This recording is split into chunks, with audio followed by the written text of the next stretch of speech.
But before we turn to Beethoven, Andreas wanted to return to the matter of dotting, double dotting, over dotting, to make himself even more clear on one point from yesterday. So Andreas, welcome back. Lovely to have you and everybody attending.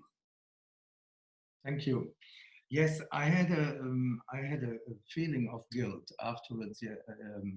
After it was over yesterday, I thought that wasn't very clear what I said about double dotting. I became a bit dizzy because the theme has so many implications, and I wanted to hurry up to explain. And finally, I might not have been very clear. So I will just, before we start with Beethoven, say a few words because it's a point which,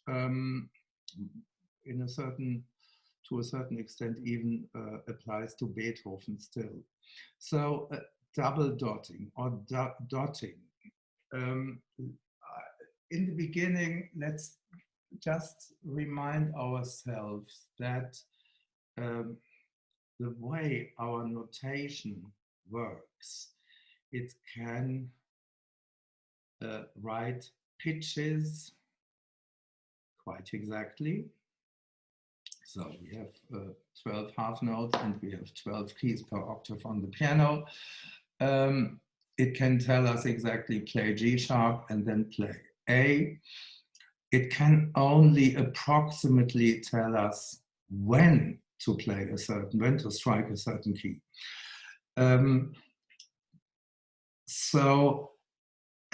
We always should, in all discussions, not just when it's about French overtures, but very much in general, I think we should keep in mind that rhythmical notation is always an approximation.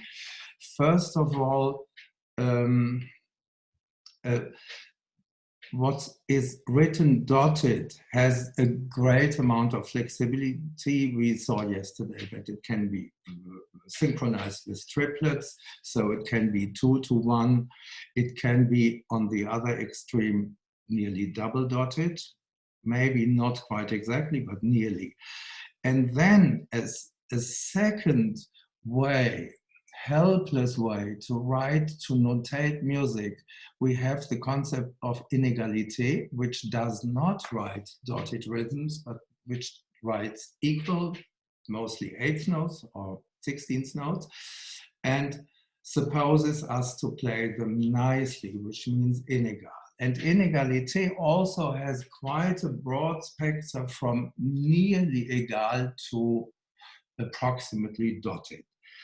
There is an interesting little treatise on, so to say, programming of mechanical organs from a Catholic priest in Paris in the 1770s.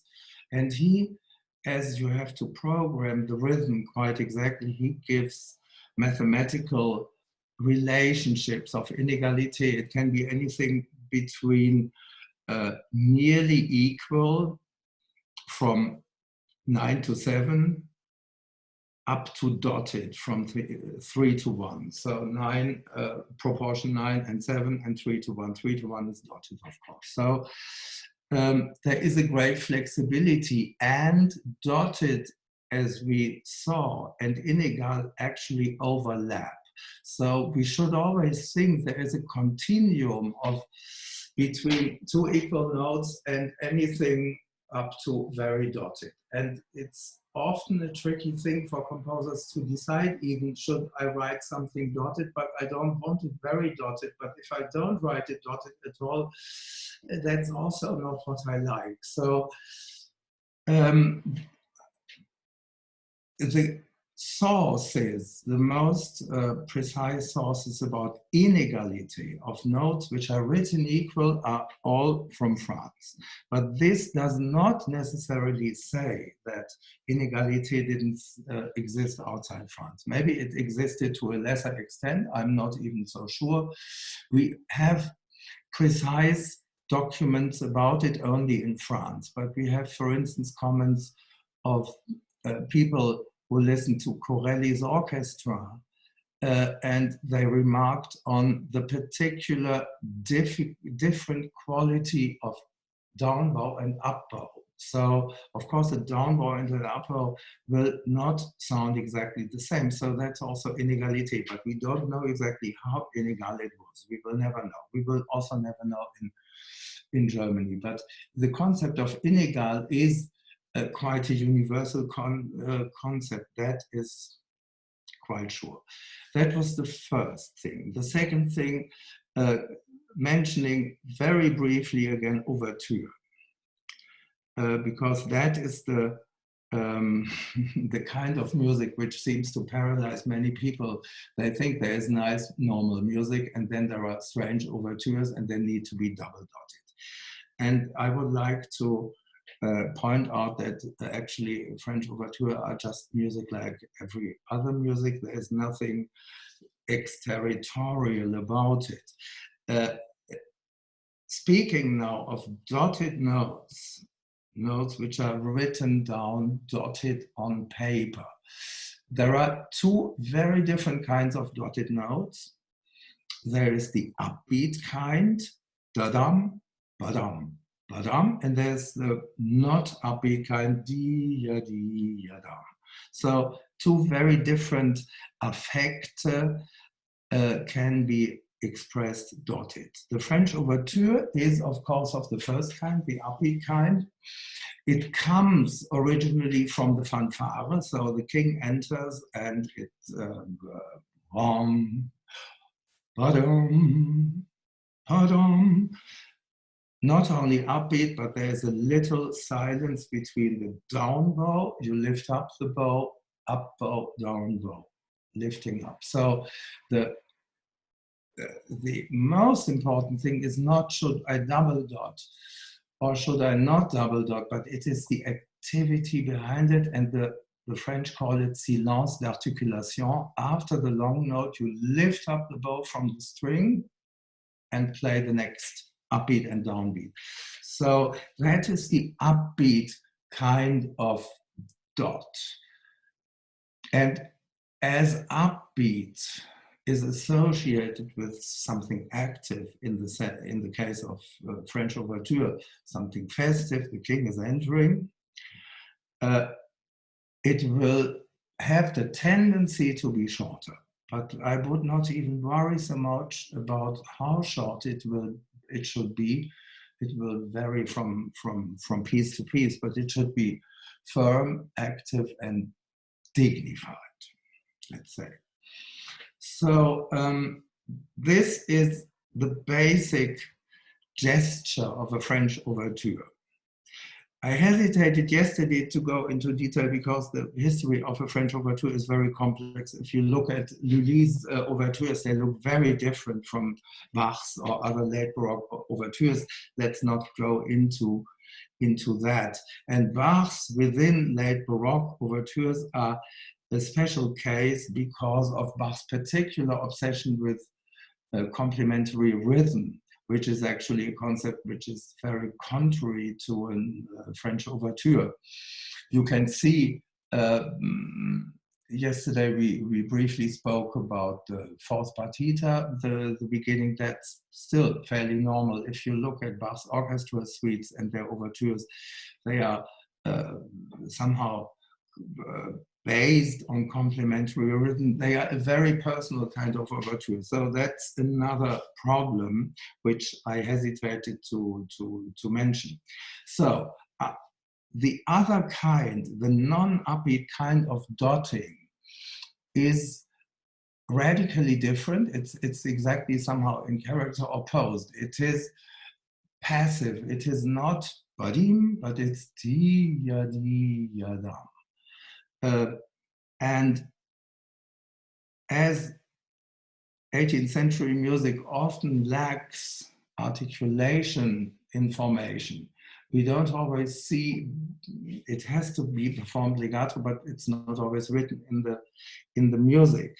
And I see often, especially among, let's say, modern pianists, that whenever they see a piece which is written in dotted rhythms, they think, dotted rhythm, that's a French overture. No, I would rather say on the contrary, if it's a piece from beginning to end based on continuous dotted rhythms, it's very probably not an overture because it doesn't have the upbeat activity and the upbeat activity you see in the melodic outline.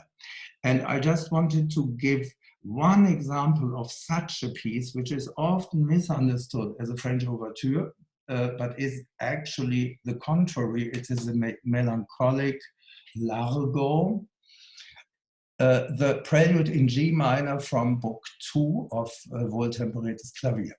He writes largo, he doesn't write a single slur, but you see the whole piece is based on dotted rhythms, but already the very beginning figure doesn't look at all like a French overture, which is festive. Here we have a catabasis, something going down, and we don't have da-dee, but dee-dee-dee-dee, going towards the painful dissonance, etc.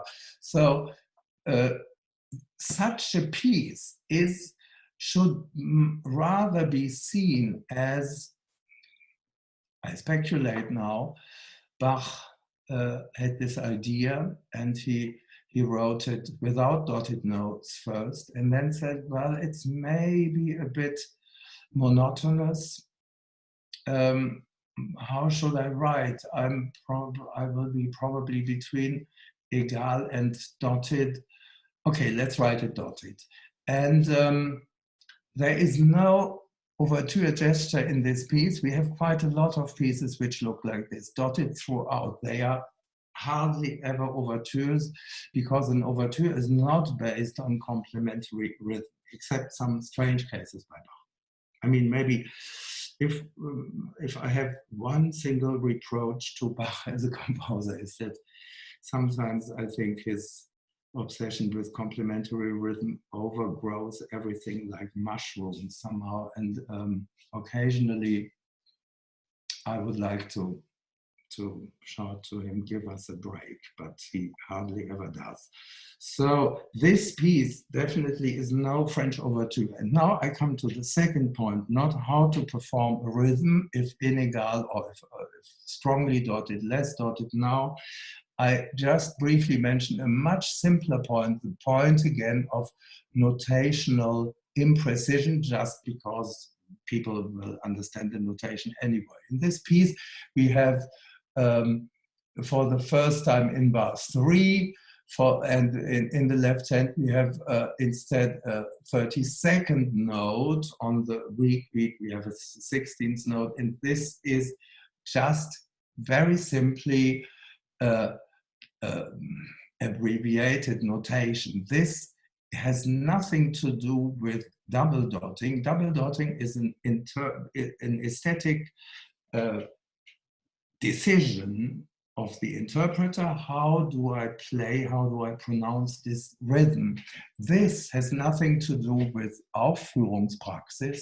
It is just a convention. We will see if you can turn the page to the second page, please, of the piece.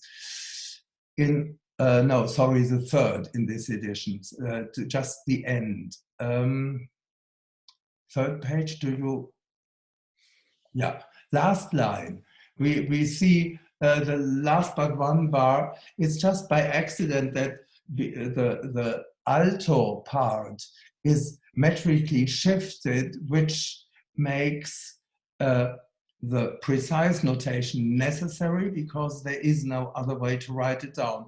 On the other hand, the soprano part is under no obligation to be notated in a complicated way, and it has the simple 16th note at the end instead of 32nd note. So this, just to be clear about this, this is pure notational convention, and we are supposed to understand it correctly, which in this piece is very easy indeed.